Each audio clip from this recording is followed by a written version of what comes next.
Bismillahirrahmanirrahim. Assalamualaikum warahmatullahi wabarakatuh. Allahumma lakal hamdu wa ilaikal mustaka wa antal musta'an wa bika thiqahu alaika tuqlan wa la hawla wa la quwata illa billahil aliyil azim.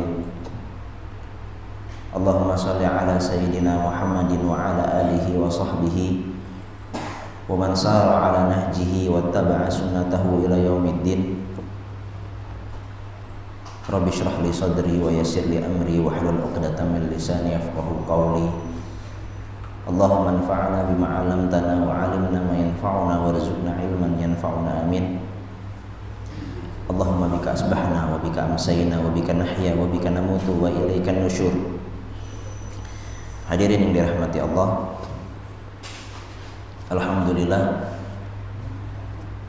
Alhamdulillah di pagi hari ini kita bisa bersama kembali menjalankan rutinitas kita. Kita melaksanakan sholat subuh berjamaah yang kita lanjutkan dengan kajian rutin kita. Hadirin yang dirahmati Allah, adalah sebuah keistimewaan di tiap subuh seperti ini kita bisa berkumpul, bisa bertemu dengan orang-orang yang mau meninggalkan istirahatnya atau mau meninggalkan kenyamanannya demi kenyamanan yang lebih abadi, demi kenyamanan yang hakiki. Sebab orang-orang yang bangun dari tidurnya untuk memenuhi panggilan Allah Subhanahu wa ta'ala melaksanakan sholat subuh, apalagi khususnya bagi kaum pria, melaksanakan sholat subuhnya berjamaah di musola atau di masjid, maka artinya mereka adalah orang-orang yang mau meninggalkan kenyamanan, mau meninggalkan istirahatnya untuk menggapai istirahat dan kenyamanan yang lebih abadi nanti di surga. Maka kita selalu mohon kepada Allah Subhanahu wa ta'ala agar kita selalu diberikan keistiqomahan, agar kita selalu diberikan kesehatan, kemampuan untuk selalu taat kepada Allah Subhanahu wa ta'ala. Amin ya rabbal alamin. Hadirin yang dirahmati Allah, masih dalam pembahasan bab adab dari kitab Bulughul Maram, masuk ke hadis yang ke-6.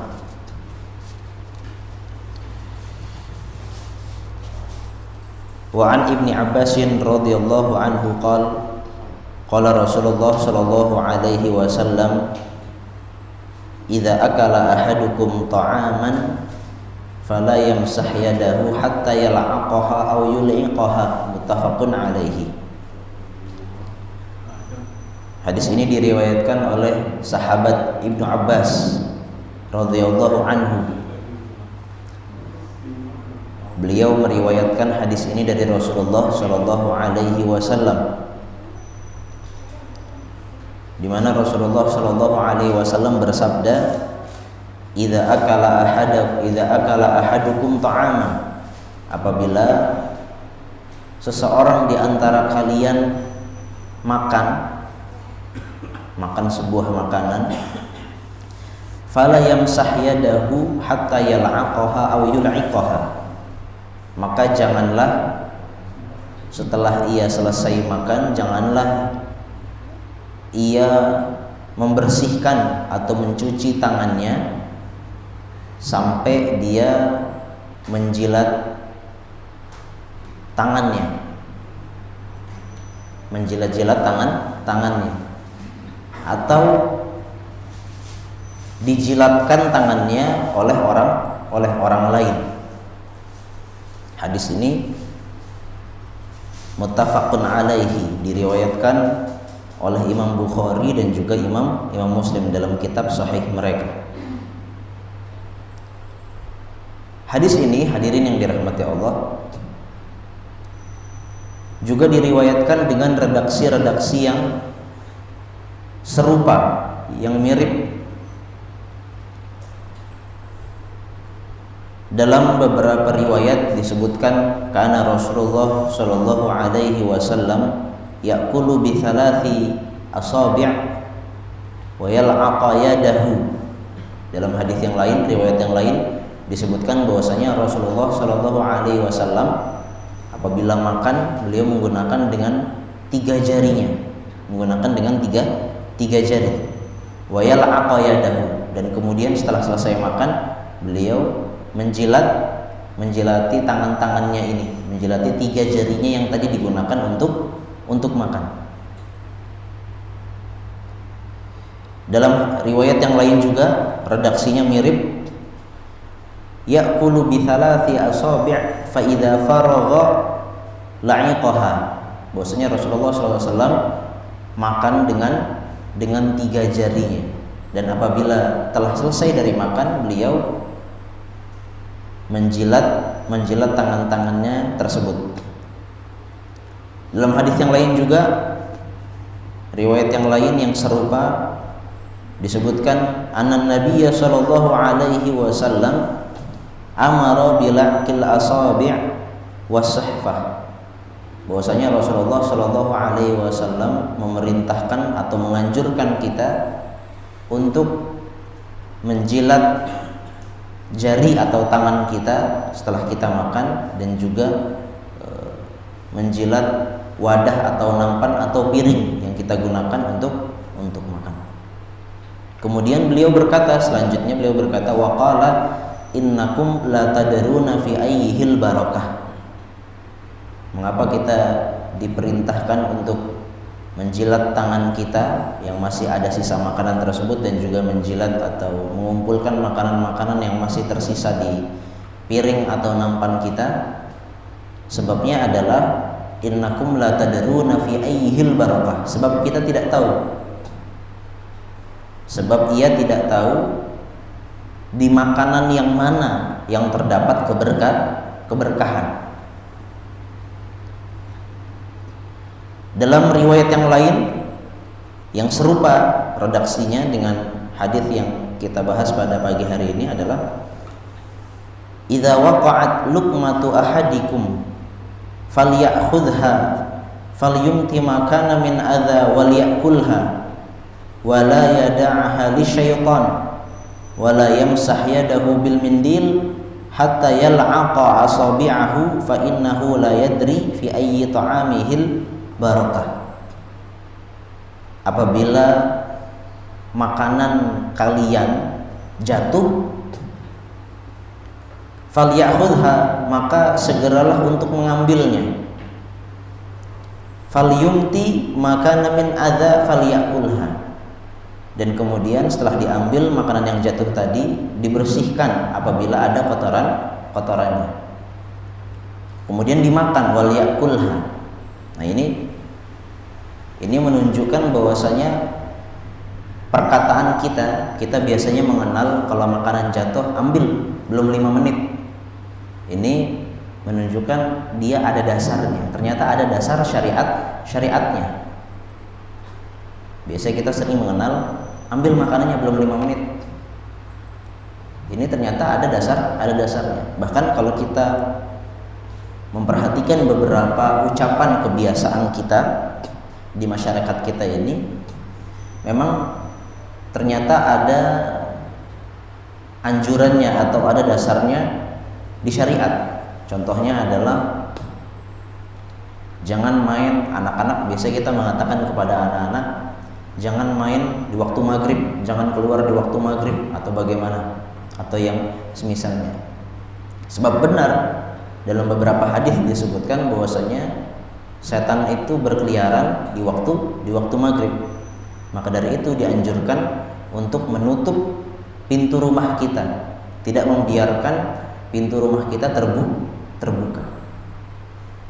Sebab setan tidak bisa membuka sesuatu yang tertutup. Maka dari itu tidak ada tuyul yang mengambil uang di ATM, sebab setan tidak bisa membuka sesuatu yang tertutup. Jadi ada atau banyak kebiasaan-kebiasaan kita yang ternyata memang ada tuntunannya dari syariat. Dan contohnya tadi, kalau makanan kita jatuh, maka kita diperintahkan untuk segera mengambilnya, kemudian membersihkan. Apabila ada kotorannya dibersihkan, kemudian kita makan. Selama belum najis. Kalau ternyata makanan kita jatuh terkena sesuatu yang najis, maka kalau sudah najis maka tidak bisa dimakan lagi. Kalau sudah najis maka dibuang, tidak boleh dimakan.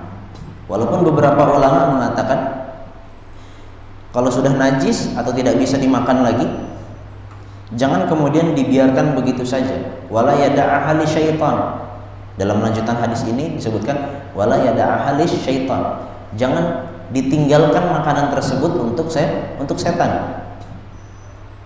Tetapi berikanlah kepada siapa? Kepada hewan. Diberikan kepada kucing atau yang lainnya. Wala yamsah yadahu bil mindil, dan janganlah ia setelah makan dan janganlah ia mencuci tangannya atau membersihkan tangannya dengan sapu tangan atau dengan tisu, hatta yal'aqa asabi'ahu, sampai dia menjilat-jilati tangannya. Fa innahu la yadri fi ayyi ta'amihil barakah, sebab dia tidak tahu di mana makanan itu yang terdapat keberkahan. Hadirin rahmati Allah, banyak sekali hadis-hadis yang redaksinya mirip, lafaz-lafaznya mirip dengan hadis-hadis ini. Kemudian hadirin rahmati Allah, hadis-hadis ini, hadis-hadis yang tadi kita sebutkan dan yang semisalnya yang redaksinya mirip, ini menunjukkan atau menjelaskan tentang adab-adab dan sunnah-sunnah dalam makan. Jadi agama kita ini juga mengajarkan tata cara dan adab makan. Jadi agama kita bukan hanya menganjurkan atau menyuruh, memerintahkan untuk sholat, zakat, puasa, tetapi juga menganjurkan pada adab-adab yang mulia. Bahkan adab makan pun ada tuntunannya dalam agama kita. Tentunya kita pernah mendengar atau pernah saya sampaikan, suatu hari ada seorang Yahudi kalau tidak salah berkata kepada Salman Al-Farisi, kepada seorang sahabat yang namanya Salman Al-Farisi. Orang Yahudi tersebut berkata apa kepada Salman? Wahai Salman, qad allamakum nabiyyukum kulla syai'in hatta al-khira'ah. Wahai Salman, nabimu itu, Nabi Muhammad itu telah mengajarkan kepada kalian segala sesuatu. Qad allamakum nabiyyukum kulla syai'in. Nabi kalian itu sudah mengajarkan kepada kalian segala sesuatu, hatta al-khira'ah. Bahkan sampai tata cara buang air saja diajarkan oleh Rasulullah Shallallahu Alaihi Wasallam. Bagaimana posisi yang baik saat kita buang air diajarkan oleh Rasulullah.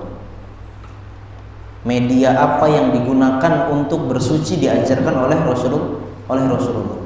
Buang air diajarkan. Begitu pula adab dan tata cara dan sunnah-sunnah makan diajarkan juga oleh Rasulullah Shallallahu Alaihi Wasallam. Maka dari itu di antara adab-adab dan sunnah-sunnah makan adalah kita membaca Bismillah sebelum makan. Apabila kita lupa belum membaca Bismillah sebelum makan, maka kita disunahkan saat kita ingat membaca Bismillahi fi awalihi wa akhirihi. Dalam hadis yang lain disebutkan kalau kita tidak membaca zikir atau membaca bismillah sebelum kita makan, maka disebutkan setan akan ikut makan bareng dengan kita. Dalam hadis yang lain disebutkan lagi, seandainya kita lupa membaca bismillah, kemudian kita ingat di tengah makan kita membaca bismillah fi awalihi wa akhirih, maka Rasulullah pernah menjelaskan setan akan memuntahkan makanannya yang tadi sempat makan bareng dengan kita. Kemudian diakhirkan dengan membaca alhamdulillah. Kemudian juga di antara adab-adab makan adalah tadi yang kita sebutkan atau hadis yang kita bahas pada pagi ini, yaitu menjilat tangan. Menjilat tangan. Untuk apa? Muhafadzatan ala barakatit ta'am wa tandzifan laha.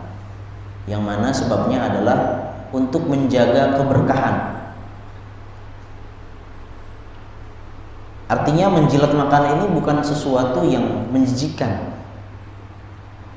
Jangan sampai kita kemudian melihat, memandang bagaimana kok syariat Islam ini menjijikkan, menyuruh kita untuk melakukan sesuatu yang tidak pantas. Tetapi ini adalah anjuran dan perintah dari Rasulullah Shallallahu Alaihi Wasallam, yang mana yang namanya perintah dan anjuran dari Rasulullah Shallallahu Alaihi Wasallam datangnya dari Allah, dan pastinya ada maslahat, ada kebaikan. Dan ini sebagai bantahan bagi orang yang menganggap bahwasanya menjilat tangan setelah makan adalah hal yang menjijikkan, hal yang tidak patut. Sebab Rasulullah Shallallahu Alaihi Wasallam tidak mungkin mengajarkan kepada kita, memerintahkan kepada sesuatu yang tidak ada maslahat, tidak baik. Nah, dalam hadis ini disebutkan hatta yal'aqaha. Kita dianjurkan sebelum mencuci tangan kita atau membersihkan tangan kita atau mengelap tangan kita dengan sapu tangan ataupun dengan tisu, kita dianjurkan untuk menjilati tangan-tangan kita. Atau yulaikoha, atau dijilat oleh orang lain. Orang lain itu contohnya seperti istri, contohnya seperti anak kita, selama mereka tidak merasa jijik, selama mereka masih mau. Kalau mereka mungkin merasa jijik, maka tidak boleh dipaksa. Bahkan mungkin dengan kita dijilatkan tangan kita oleh istri kita, ini menambah kecintaan antara pasangan. Kadang kita bingung bagaimana caranya untuk menumbuhkan atau menjaga cinta kita dengan pasangan kita. Padahal caranya sangat mudah, dengan tidak perlu mengeluarkan modal yang besar. Salah satunya caranya adalah dengan apa? Dengan menjilatkan tangan kita bekas makan ini oleh istri kita. Bahkan dahulu Rasulullah Shallallahu Alaihi Wasallam setelah Aisyah minum, kalau Aisyah minum dengan gelas, maka kemudian Rasulullah Shallallahu Alaihi Wasallam akan mencari di mana bekas bibir Aisyah. Disitulah kemudian Rasulullah Shallallahu Alaihi Wasallam minum. Hanya untuk apa? Untuk menjaga cinta. Tidak perlu keluar modal banyak, tidak perlu memberikan hadiah yang besar. Tetapi itu juga lebih baik, itu juga baik, itu juga bagus. Tetapi ada cara-cara yang mudah untuk menumbuhkan cinta, untuk menjaga cinta antara pasangan suami istri. Jadi bisa dijilat oleh diri kita sendiri atau dijilat oleh orang lain, selama orang lain tersebut tidak merasa jijik. Bahkan hadirin yang dirahmati Allah, beberapa pakar medis, beberapa penelitian menyebutkan bahwasannya ada sisi manfaat medis saat kita menjilat tangan-tangan kita setelah makan. Beberapa pakar medis menyebutkan fungsinya adalah, manfaatnya adalah bahwasanya bakteri-bakteri yang ada di jari-jari kita ini akan membantu dalam proses mengurai makanan yang kita telan. Bakteri-bakteri yang ada di jari-jari kita ini akan membantu proses penguraian makanan yang kita makan. Ini dalam beberapa penelitian medis. Tetapi tentunya ini disebut dengan hikmah, atau artinya kita tidak menjalankan atau mengikuti sunnah Rasulullah Shallallahu Alaihi Wasallam apabila kita mengetahui hikmah yang ada di balik syariat tersebut. Kita mengikuti sunnah Rasulullah sebab Rasulullah adalah seorang teladan. Kita diperintahkan untuk mengikuti apa saja yang diperintahkan oleh beliau, walaupun kita tidak mengetahui hikmahnya. Tetapi kalau kita tahu hikmahnya, maka tentunya itu membuat kita lebih termotivasi lagi untuk menjalankan perintah tersebut. Itu diantara hikmah atau manfaat medis yang ditemukan dari menjilati makanan atau menjilati tangan setelah kita makan. Di antara sunnah atau adab yang lainnya saat makan adalah makan dengan 3 jari. Tadi disebutkan bahwasanya Rasulullah SAW apabila makan beliau menggunakan dengan tiga jari. Ini tentunya apabila makanannya memang bisa digenggam dengan tiga jari. Tetapi apabila makanannya memang tidak bisa digenggam dengan 3 jari, maka dia harus membutuhkan jari yang keempat dan jari yang kelima, maka tidak mengapa. Contohnya kalau kita makan pisang, tentunya sulit kalau kita memegang pisang dengan tiga jari, apalagi pisangnya pisang raja. Sulit tentunya kita menggunakan tiga jari. Maka tidak mengapa menggunakan 4 jari atau 5 jari. Tapi kalau makanan-makanan yang masih bisa digunakan untuk dengan 3 jari, maka disunahkan kita menggunakan tiga jari. Sebab Rasulullah SAW pernah diriwayatkan makan dengan 5 jari atau dengan 4 jari juga. Begitu juga di antara sunnah dan adab dalam makan, kita disunahkan untuk menjilat piring atau wadah atau nampan yang kita gunakan untuk makan. Sebagaimana tadi kita sebutkan hadisnya. Sebab apa? Sebab kita tidak tahu di manakah keberkahan yang ada. Bahkan para ulama menyebutkan dengan kita menjilat tangan kita atau menjilat nampan atau wadah yang kita gunakan saat makan, ini artinya atau menunjukkan sikap kesyukuran kita terhadap nikmat yang sekecil apapun. Terkadang kita tidak sadar bahwasanya apa yang kita makan itu merupakan sebuah nikmat yang besar, sehingga kemudian kita lupa untuk mensyukuri nikmat-nikmat yang kecil. Padahal kalau kita bayangkan, banyak sekali saudara-saudara kita di negeri kita bahkan atau di negeri yang lain yang tidak bisa menyicipi nasi walaupun hanya sebutir. Maka dari itu, dengan kita menjilat sisa makanan yang ada di tangan kita atau juga yang ada di piring kita, ini menunjukkan kesyukuran kita terhadap hal-hal yang sangat kecil sekalipun. Nah, kemudian hadirin rahmati Allah, ada yang terlewat sedikit. Disunahkan menjilat tangan sesudah makan.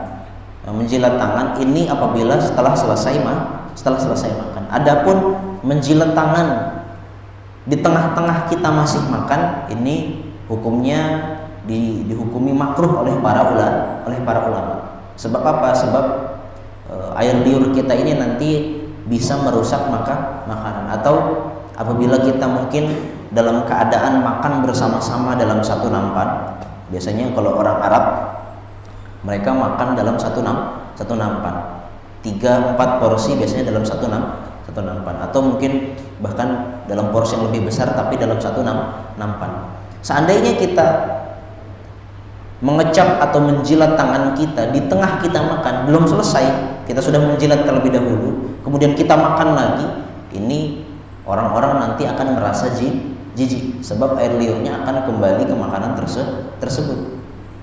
Maka dari itu para ulama menghukumi status menjilat tangan di tengah makan, ini hukumnya makruh. Yang disunahkan adalah setelah selesai makan. Kemudian juga di antara sunnah dan adab-adab makan adalah disunahkan kita mengambil makanan yang jatuh. Jadi mengambil makanan yang jatuh. Kemudian kita disunahkan mencuci makanan tersebut atau menghilangkan kotoran-kotorannya, kemudian kita memakannya kembali. Kemudian juga di antara adab-adab makan yaitu diperbolehkan kita mencuci tangan kita atau membersihkan tangan kita dengan sapu tangan atau dengan air atau dengan tisu, tentunya setelah kita mengerjakan sunnah menjilat tangan kita setelah makan. Itu diantara adab-adab saat kita makan. Kemudian hadirin rahmati Allah, selanjutnya hadis yang ketujuh. Wa an Abi Hurairah radhiyallahu anhu qala Rasulullah sallallahu alaihi wasallam liyusallimu as-shaghir 'alal kabir wal maru 'alal qa'id wal qalilu 'alal kathir, muttafaqun alaihi, wa fi riwayatin li Muslim war raqibu 'alal mashi. Hadis ini diriwayatkan oleh Abi Hurairah. Beliau meriwayatkannya dari Rasulullah sallallahu alaihi wasallam bahwasanya Rasulullah sallallahu alaihi wasallam bersabda, liyusallimu as-shaghir 'alal kabir, dan hendaknya yang memulai ucapan salam adalah orang yang lebih muda. Dan hendaknya orang yang lebih muda mengucapkan salam atau memulai untuk mengucapkan salam untuk orang yang lebih tua. Wal maru 'alal qa'idi, dan hendaknya yang memulai mengucapkan salam adalah orang yang sedang jalan kepada orang yang sedang duduk. Wal qalilu 'alal kathir, dan orang yang sedikit mengucapkan salam kepada orang yang banyak. Dan dalam tambahan riwayat Imam Muslim disebutkan warraqibu 'alal mashi, dan orang yang mengendarai kendaraan, sedang naik di atas kendaraan, maka dialah yang memulai ucapan salam kepada orang yang sedang jalan tanpa menaiki kendaraan. Hadirin rahmati Allah, apabila pada hadis yang pertama kita mempelajari beberapa hak seorang muslim, dan di antara hak seorang muslim adalah idza laqitahu fasallim alaihi, kalau kita bertemu dengan saudara kita, maka hendaknya kita mengucapkan salam. Nah, kemudian siapa yang hendaknya memulai ucapan salam? Siapa yang hendaknya memulai ucapan salam tersebut? Maka di hadis ini dijelaskan orang yang lebih muda memulai ucapan salam terlebih dahulu kepada orang yang lebih tua. Kemudian wal maru 'alal qa'idi, yang sedang berjalan memberikan ucapan salam kepada orang yang sedang duduk. Wal qalilu 'alal kathir, dan orang yang sedikit memberikan ucapan salam kepada orang yang banyak. Saat ada satu orang atau dua orang, dia sedang jalan bertemu dengan orang yang lebih banyak, 3, 5, 10, maka yang sedikit mengucapkan salam kepada yang banyak. Dan dalam riwayat Imam Muslim disebutkan warraqibu 'alal mashi, yang naik kendaraan mengucapkan salam kepada orang yang sedang jalan. Kalau kita sedang naik motor atau sedang naik mobil, kita bertemu dengan saudara kita yang sedang jalan kaki tentunya, maka kita yang mengucapkan salam. yang naik kendaraan yang mengucapkan salam. Tentunya ini hukumnya adalah sunnah.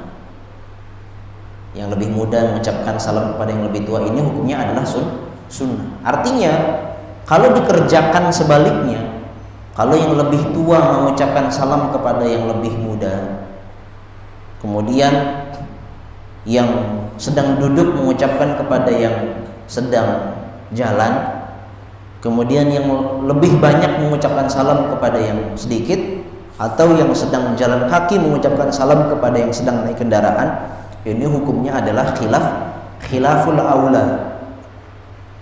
Khilaful aula itu mirip-mirip dengan makruh. Artinya apa? Artinya ini tidak dianjurkan.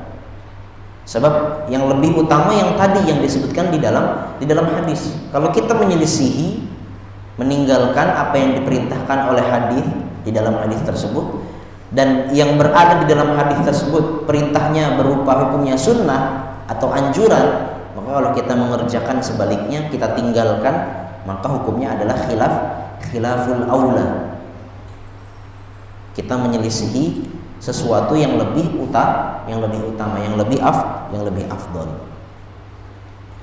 Kemudian hadirin yang dirahmati Allah, hadis yang ke-8.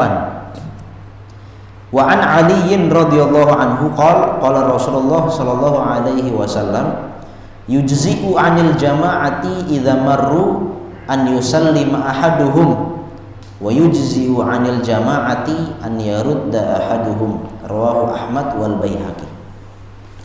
Hadis ini diriwayatkan oleh Ali bin Abi Thalib radhiyallahu anhu.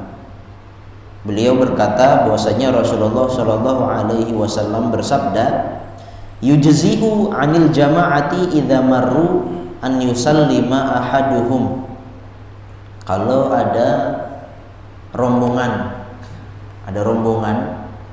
mereka kemudian jalan, nah mereka tentunya disunahkan untuk memberikan salam apabila mereka bertemu dengan orang lain. Tetapi sunnah untuk mengucapkan salam ini apakah sunnatu ain atau sunnatul kifayah? Apakah sunnatul ain artinya sunnah dilakukan oleh setiap orang? Misalnya ada 3 orang sedang jalan, bertemu dengan saudaranya, dia mengucapkan salam, disunahkan orang yang bertemu untuk mengucapkan salam. Nah, apakah sunnah ain hukumnya?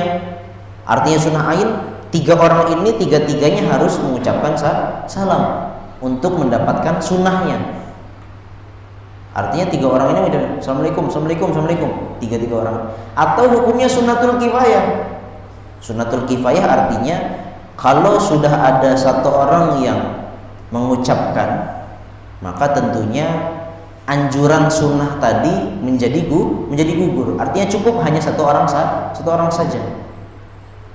Jadi kalau sudah ada 1 orang yang mengucapkan assalamualaikum, artinya gugur anjuran sunnah untuk mengucapkan salam kepada 2 orang yang lainnya. Maka kata Rasulullah sallallahu alaihi wasallam, yujzi'u 'anil jama'ati. Berarti boleh. Hukumnya boleh.